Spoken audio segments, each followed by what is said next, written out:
30 years ago, our son was diagnosed as severely autistic. We had a little boy who was developing in the way our two daughters were developing. And suddenly, at about 12 to 14 months old, he started to sort of slip away. He would look at us, smile at us. Before that, he would hug us, he would put his arms up when you went to reach him, and suddenly you'd go to reach him and he didn't put his arms up anymore. And suddenly you would go to look at him and he would look away. And suddenly, instead of playing with toys and blocks that he used to play with, he would suddenly just start to do these repetitive movements. The repetitive movements would be rocking back and forth. It would be flipping his fingers in front of his eyes. He used to have this thing where he'd love to spin anything that he could get a hold of, so he'd spin plates. He could actually, sincerely, he could take a tissue box and spin it on the corner. He would go to the bathroom and constantly flush the toilet and watch the water go down. And he would go like this back and forth and make very strange sounds. It was really clear to us we had a very unusually developing little boy. When he was diagnosed as having autism and severely autistic, and we watched the dropped faces, we read all the literature, and the level of pessimism, despair, and hopelessness sort of flew in the face of our experience of him. Because when we used to see him do these things, and my folks and other people in our family would be really uncomfortable even visiting us because this boy was so strange to them. Samari and I were really aware he looked like he was from the planet Mars. That was really clear. And yet, there was something serene about him. There was something beautiful about him. There was actually something, in some way, meditative about him. So when we read all the literature, and when we saw what people were doing with children, which was basically a process called at that time behavior modification, which was reward, punishment, aversion conditioning, that has sort of grown into something called applied behavior analysis, or ABA. We thought, wow, if I want to reach my child, that would never be the way to go. That would be the way to push our child away. So we actually originated a completely different program. And the program we originated, actually, instead of forcing and pushing him to be different, we actually decided to build a bridge into his world. And we decided to cross that bridge by actually not judging his behaviors, by doing something which was considered completely outrageous at the time, which was joining his behaviors. So let me tell you what it looked like, and Samaria was the first person who ever did that. Rocking with him as he rocked, flipping your hands when you flipped your hands, making those strange sounds, and people around us were saying, what are you doing? What are you doing? What are you doing? You're reinforcing this aberrant behavior. And we said, no, we're loving our child. We're trying to create a relationship with our child. We're trying to bond with our child. Actually, we're trying to understand our child.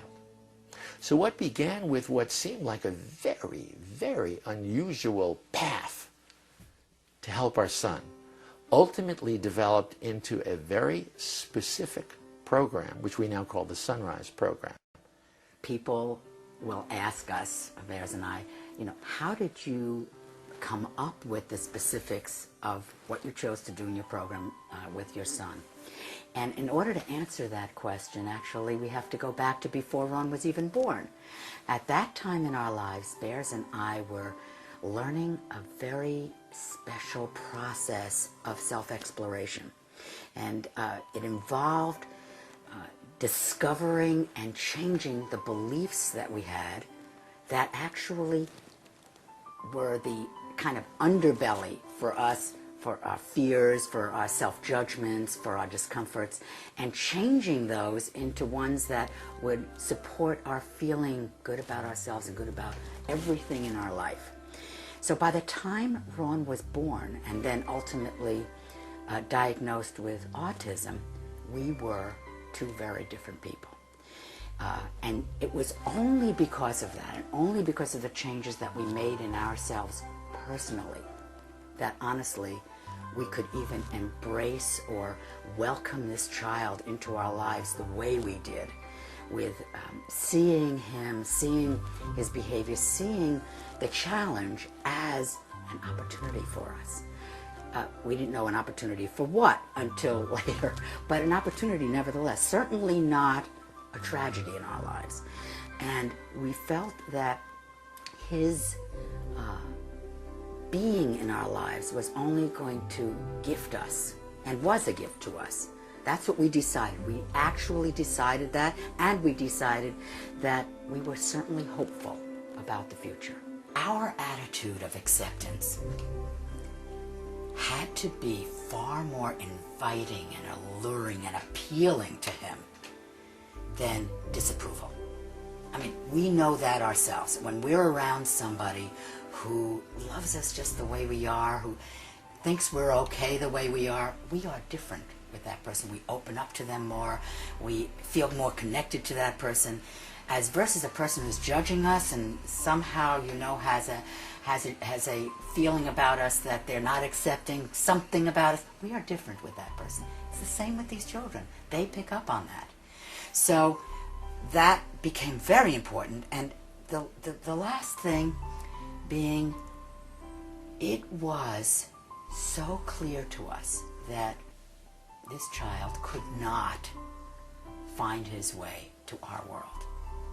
As a result, the only way we could in some way communicate or try to connect with him would be to go to his world. Now, you may think that's really bizarre, but think about this. We see a baby in a crib, and the baby doesn't even have to be doing anything, just laying there like a lump in the carriage or in the crib. What do? We go, again, we do all of these crazy, silly, fun faces, things that we do with this child. Why? Because we're doing what we think the child's going to relate to, what the child might smile at. We're enjoying ourselves. We're not thinking, wait a minute, it's inappropriate to do that. No, we're finding our way, and actually we know how to connect with that child. We know what to do. So this is not foreign to us. It's more, we have to just expand our understanding and not close in and have a different viewpoint because this child is different than we've ever seen before. Not only were we able to bring Ron completely out of autism, he went from that little boy also testing functional IQ of under 30, so severely autistic, functional IQ under 30. We worked with him, those were the beginning steps, for over 3 years. He then emerged not only as an extroverted, loving, very affectionate little boy.